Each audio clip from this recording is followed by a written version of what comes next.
बिस्मिल्लाहिर्रहमानिर्रहीम। आज हम ये डिस्कस करेंगे कि how to get good marks in exam, कि आप इम्तिहान में कैसे अच्छे नंबर ले सकते हैं। क्योंकि स्टूडेंट की सबसे बड़ी ख्वाहिश होती है कि हमारे इम्तिहान में जो है बहुत अच्छे नंबर आएँ और हम अच्छे नंबर लेकर कामयाब हों। तो कामयाबी हासिल करने के लिए जो सबसे पहला असूल है, जिसको मैं सबसे टॉप पे आपको बताना चाहता हूँ, रखना चाहता हूँ, वो ये है कि आपका अल्लाह की ज़ात पे भरपूर और मुकम्मल यकीन हो। बिलीव इन अल्लाह। ठीक है जी। क्योंकि हमारा ईमान है कि जब तक अल्लाह की ज़ात ना चाहे दुनिया में एक पत्ता भी नहीं हिल सकता, और इस दुनिया में जो कुछ होता है वो अल्लाह की मदद से होता है। अल्लाह ताला ही बादशाह है पूरी दुनिया का। अब अल्लाह की ज़ात पे यकीन रख के हम कैसे नंबर अच्छे ले सकते हैं? उसका सबसे पहला जो बेस्ट मेथड है, पहला मेथड है, वो ये है कि आप जब अल्लाह की ज़ात पे यकीन रखते हैं तो आप पेपर शुरू करने से पहले, यानी पेपर आपके स्टार्ट हों या ना हों, एक नमाज़ आप अपनी ज़िंदगी में ज़रूर रखें, कुरान पाक की तिलावत ज़रूर रखें। उसके बाद आप डेली रूटीन में आप सलातुल हाजत के नफ़ल पढ़ें।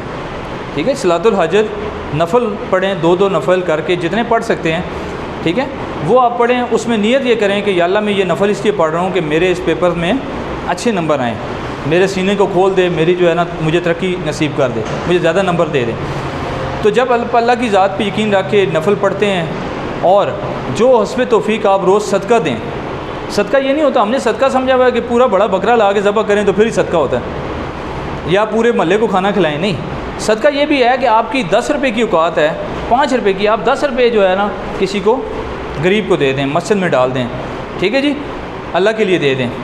इससे आपकी ज़िंदगी में आसानियाँ पैदा होंगी, बलाएँ दूर होंगी। बहरहाल पहली चीज़ कि आपकी अल्लाह की ज़ात पे यकीन हो तो आप अच्छे नंबर ले सकते हैं। और यकीन के मैंने तरीके बता दिए कि आप नमाज के ज़रिए, कुरान के ज़रिए, तिलावत के ज़रिए, और अपने माइंड में ये बिठा लें बात पक्की, हर सुबह शाम, बेशक घर की दीवारों पे जो है ना वो एक पोस्टर लगा लें सुबह जहाँ आपका आना जाना हो, कि इस दुनिया में सब कुछ होता ही अल्लाह की मदद से, अल्लाह की मदद के बगैर कुछ भी नहीं हो सकता। ये पहली चीज़ है।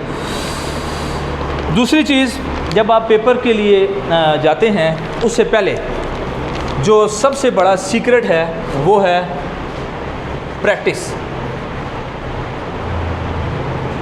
और पहला सीक्रेट है प्रैक्टिस, दूसरा सीक्रेट है उसका नाम है प्रैक्टिस, तीसरा सीक्रेट है उसका नाम ही प्रैक्टिस। ठीक है जी, यानी प्रैक्टिस प्रैक्टिस प्रैक्टिस, ये सबसे पहला, दूसरा, तीसरा सीक्रेट है। यानी एक कामयाबी, अल्लाह की ज़ात पे यकीन के बाद अगला जो आपको कामयाब करने की जो चीज़ है वो प्रैक्टिस है। अब प्रैक्टिस क्या चीज़ होती है? आपकी राइटिंग ख़राब है, बार बार लिखें, आपकी प्रैक्टिस होगी, प्रैक्टिस से आपकी राइटिंग बेहतर हो जाएगी। आपको कोई चीज़ याद नहीं हो रही, आप बार बार उसको रिवाइज़ करें, प्रैक्टिस करें, लिख के याद करें, आपको याद होना शुरू हो जाएगी। आप समझते हैं आपका दिमाग कमज़ोर है, ठीक है, आप उसके लिए बार बार उस चीज़ को दोहराएं, आपको याद हो जाएगी। रीडिंग कमज़ोर है, बार बार रीडिंग करें, ठीक है जी, उससे आपको। तो ये सीक्रेट ऑफ सक्सेस, अगर मैं कहूँ एग्ज़ाम में अच्छे नंबर लेने का तरीका, तो आपका वो जो मेन पॉइंट है वो पहले पे भी प्रैक्टिस, दूसरे पे भी प्रैक्टिस, तीसरे पे भी प्रैक्टिस है। जितनी ज़्यादा प्रैक्टिस करेंगे उतने ही अच्छे नंबर आएंगे। अब आपका पेपर जब स्टार्ट होने से पहले का जो दिन है, यानी आपका फ़र्ज़ करें कल पेपर है या 2 दिन बाद पेपर है, आप कैसे तैयारी करें? अब इसका क्या तरीका है? बेटा इसका तरीका ये है, हमें सबसे मेन जो वजह होती है, हमें ये पता ही नहीं होता, पेपर स्टूडेंट बेचारों को ये पता ही नहीं होता कि पेपर से 2 दिन रह गए, 3 दिन रह गए, अब क्या करें, कैसे तैयारी करें? आप सबसे पहले पेपर्स के जो शॉर्ट क्वेश्चंस हैं उसको पहले दोहराएं एक बार। ठीक है जी, पहले शॉर्ट क्वेश्चंस पे फोकस करें, ठीक है, यानी शॉर्ट जितने क्वेश्चंस हैं उसको आप देखें। उसके बाद आप लॉन्ग क्वेश्चन पे आएँ, उनको देखें। ठीक है जी, उसके बाद अब लॉन्ग क्वेश्चन, आपने शॉर्ट क्वेश्चन, लॉन्ग क्वेश्चन कर लिए हैं, इम्पॉर्टेंट जो है वो बाद में देखें। और एक चीज़ और याद रखें, मैं ज़ाती तौर पे भी इस चीज़ के सख्त ख़िलाफ़ हूँ कि डोंट जो है वो आप इस चीज़ पे क्या कहते हैं उसको, फोकस ऑन गेस पेपर पे फोकस ना करें। ये स्टूडेंट को बीमार करने के लिए, स्टूडेंट को कम नंबर दिलाने के लिए सबसे ख़राब तरीका गेस पेपर है। और मेरे लिहाज से वो लोग बड़ा जुल्म करते हैं जो स्टूडेंट के लिए गेस पेपर तैयार करते हैं। क्योंकि जो स्टूडेंट, एक बच्चे ने पूरा साल नहीं पढ़ा, अब वो गेस्ट पेपर देख के वो कोई तैयारी नहीं कर सकेगा। क्यों? पूरा साल उसने कुछ नहीं किया, वो गेस्ट पेपर में 20-30 सवाल देख के किधर याद होंगे उसे। और अगर एक स्टूडेंट मेहनती है तो वो क्या करेगा, गैस पेपर पे निसार करेगा और गैस पेपर पे निसार करके बाकी वो तैयारी सही नहीं करेगा, तो उससे नुकसान क्या होगा। अब गैस पेपर का मतलब होता है गैस अंदाज़ा, सवाल आ गए तो ठीक है, ना आए तो फिर क्या होगा। यानी वो स्टूडेंट जो मेहनती स्टूडेंट होगा वो भी पेपर में नंबर नहीं ले सकेगा। क्यों? उसने डिपेंड अपॉन गैस। तो गैस पेपर को मेरे लिहाज से, मेरे कंसेप्ट से आप इससे दूर रहें तो ज़्यादा बेहतर है, ठीक है जी। क्योंकि ये तुक्का होता है, लग गया तो ठीक, ना लगा तो क्या करेंगे। हमने बहुत सारे स्टूडेंट ऐसे देखे हैं जो बेचारे बहुत मेहनती होते हैं, बड़ी मेहनत की होती है, आखिर में जाके वो उनको कोई गलत रास्ते पे लगा देता है कि ये गैस पेपर है जी। अब वो गैस इस तरह दे रहा होता है जैसे वो बोर्ड का कंट्रोलर है जी, हैं जी। अब वो बेचारे गैस पे रिलाई करके अपना सारे का सारा सिस्टम तबाह कर देते हैं। देखें, अब एक स्टूडेंट इतनी मेहनत उसने की है कि वो 90% नंबर ले सकता है, ठीक है जी, उसकी तैयारी है अगर वो रिवीजन कर ले। अब वो गैस पे रिलाई करके हो सकता है 40-50% भी मुश्किल से नंबर ले। तो इसलिए मैं आपको ये कहूँगा, एडवाइस करूँगा कि don't depend upon gas paper से दूर रहें। हाँ, आपकी तैयारी पूरी हो गई है, आपको पता है मुझे सारी बुक आती है, अब आप गैस को देख लें, एक दफ़ा अच्छी तरह देख लें, ठीक है जी। और कभी भी बेटा अनफेयर मीन यूज़ ना करें। आपको कोई कहता है पेपर आउट कर देंगे, फ़लाँ टाइम पे आपको पेपर मिल जाएगा, फ़लाँ टाइम पे ये हो जाएगा, इस पे डिपेंड ना करें। क्योंकि अगर आप इस चीज़ पे डिपेंड करेंगे तो फिर कभी भी आप कामयाब नहीं होंगे, आखिर में आपको मायूसी का सामना करना पड़ेगा, ठीक है। क्योंकि जो बंदा आपको कहेगा मैं पेपर आउट करा दूंगा, मैं ये कर दूंगा, उससे कुछ भी नहीं होगा, आखिर में उसका नंबर भी बन जा रहा होगा और आप फिर अफसोस करेंगे। लेकिन अब पछताए क्या हो जब चिड़ियाँ चुग गई खेत। तो लिहाजा इस चीज़ पे अपने ऊपर डिपेंड करें, अपने क़ुव्वत बाजू पर, अल्लाह की ज़ात पे यकीन रखें। जो मेहनत है उसको मैंने जिस तरह कहा उसको प्रैक्टिस करें ज़्यादा से ज़्यादा। और एक बहुत ही काम की बात, बड़ी गोल्डन पॉइंट, आपके बुक में 10 चैप्टर हैं, फ़र्ज़ करें आपको 6 चैप्टर आते हैं फॉर एग्ज़ाम्पल, समझिए बेटा, 4 नहीं आते, आखिरी 2 दिन रह गए, 3 दिन रह गए, 4 दिन रह गए हैं, वो 4 चैप्टर को हाथ भी ना लगाएं। आप ये समझें कि ये बुक में है ही नहीं है। क्योंकि अगर पूरा साल में आपने वो 10 चैप्टर पूरे तैयार नहीं किए, 6 ही किए हैं, आखिरी 4 दिनों में आप कभी भी वो चैप्टर तैयार नहीं कर सकते। नुकसान क्या होगा? नुकसान बेटा ये होगा, जब आप उन चीज़ों पे फोकस करेंगे जो आपकी तैयार ही नहीं है, तो आप उन चीज़ों को रिवाइज़ नहीं कर सकेंगे जो आपकी तैयार हैं, उनको आप रिवाइज़। तो मेन चीज़ आखिर में पेपर से 2 दिन पहले, 3 दिन पहले, 4 दिन पहले वेरी इंपॉर्टेंट जो चीज़ होती है वो होती है रिवीजन। अब रिवीजन किस चीज़ की होती है? जो पहले से तैयार हो। अगर पहले से तैयार ही नहीं है तो रिवीजन क्या होगी? और फर्स्ट टाइम आप 4 दिन पहले एक चीज़ को देख रहे हैं, आपने उसमें अगर हो सकता है एक टॉपिक आपने तैयार किया है 4 घंटे लगा के, नया टॉपिक है वो, फिर भी आपको थोड़ा कच्चा रहेगा। उसके मुकाबले में आप हो सकता है 4 टॉपिक 4 घंटों में तैयार कर लें, वो ज़्यादा बेहतर है कि नहीं?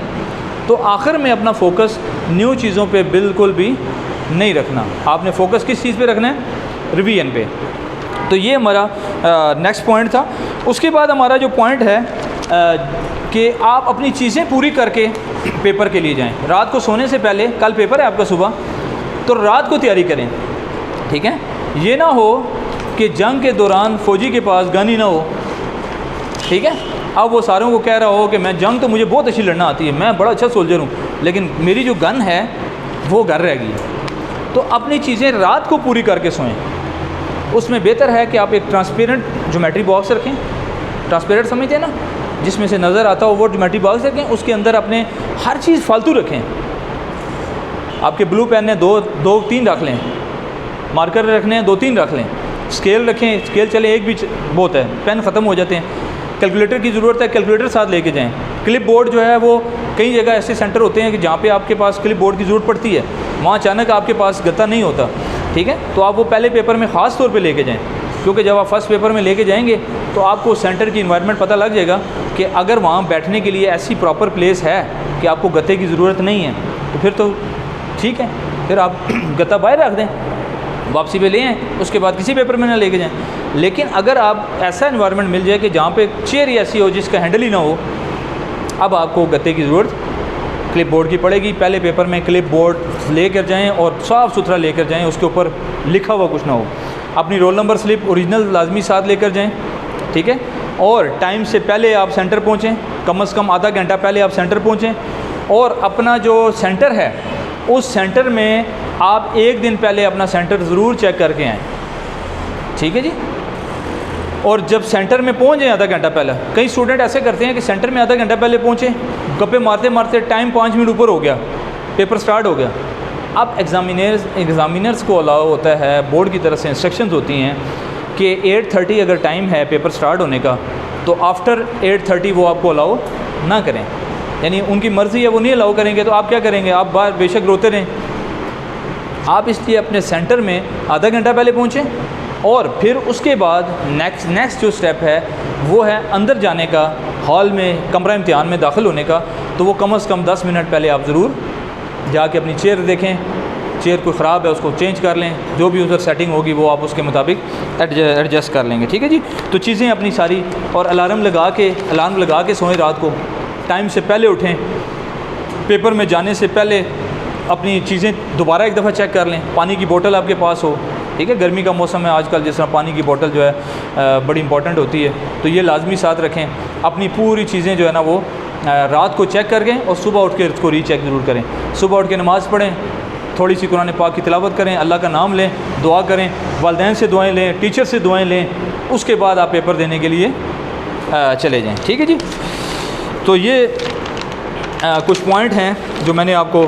फिर सेंटर में जब आप पहुँच गए, अब सेंटर में आपने सेंटर का जो अमला है उसको सलाम करें और अच्छे तरीके से उनके साथ कोऑपरेशन के साथ आप कोऑपरेट करेंगे तो वो भी कोऑपरेट करेंगे, ठीक है। वो अमला भी आपके वालिदा की जगह होते हैं तो उनको उस तरीके से वहाँ पे डील करें। अब पेपर का टाइम आ गया, अब सेंटर में आप एंटर हो गए।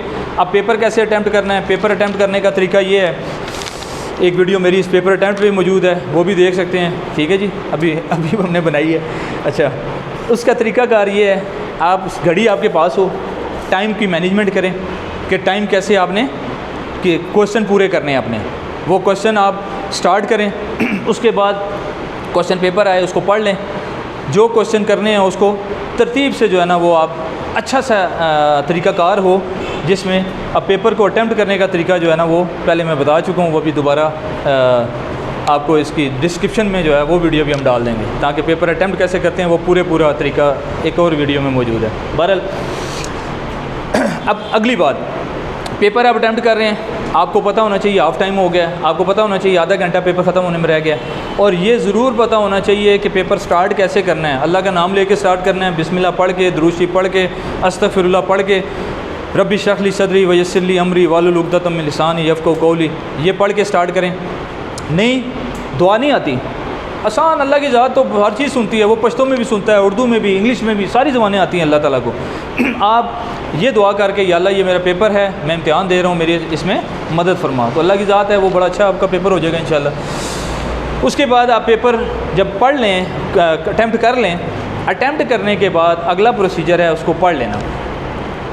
This is very very important step in examination hall, ये आपने स्टेप ज़रूर लेना है, ठीक है।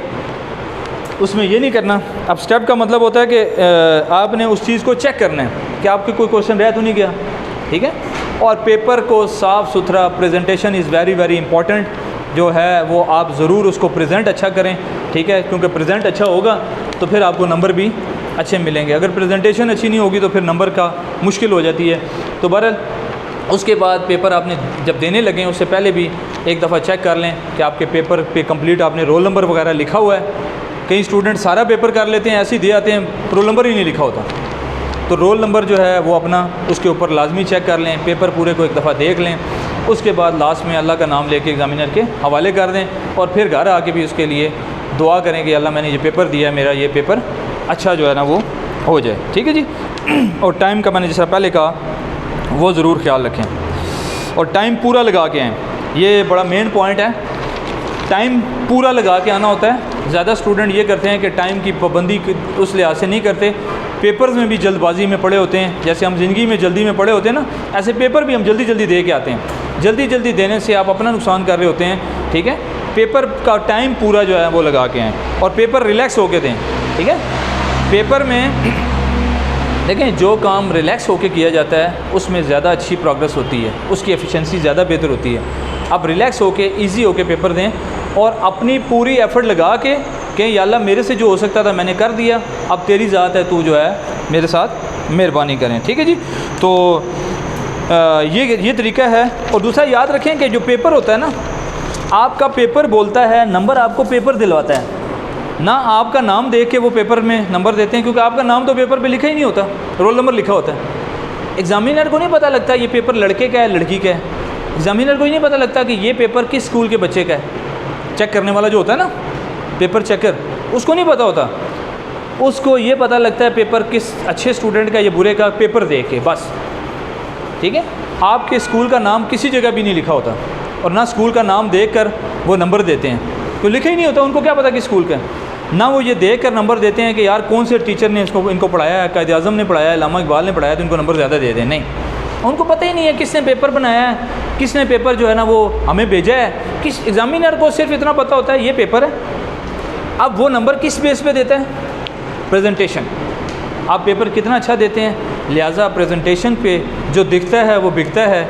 मार्केट में कोई चीज़ें ऐसी होती हैं जिनको दिखा कर जो है वो बेचा जाता है। ठीक है जी, उसको पब्लिसिटी के ज़रिए। तो आपकी पब्लिसिटी आपका पेपर है, पेपर अच्छा से दें, अल्लाह का नाम लेकर दें, तैयारी करके जाएं।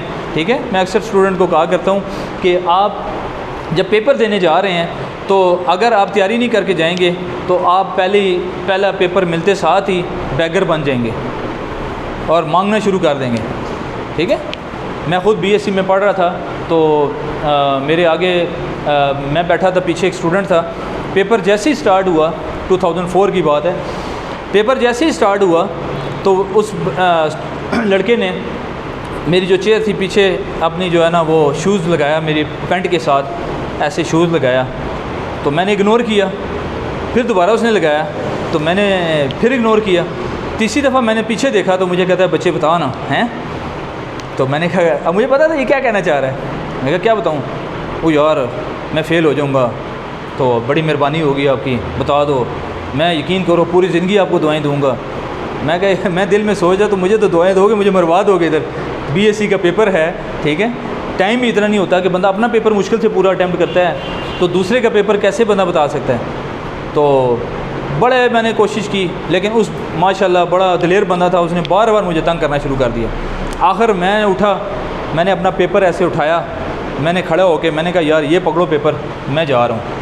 तो ये बात करनी थी, तो एग्ज़ामिनर ने देखा मुझे, hello mister what are you doing, आगे मेरे पास, क्या हो रहा है? मैं कहा सर जी ये स्टूडेंट है, ये पेपर नहीं करने दे रहा। कह रहा है जी पेपर दिखाओ। तो मैंने इनको दे के मैं जा रहा हूँ कि जितना मैंने लिखा तुम भी लिख लो, मैं भी फेल हूँ, तुम भी फेल हो जाओगे।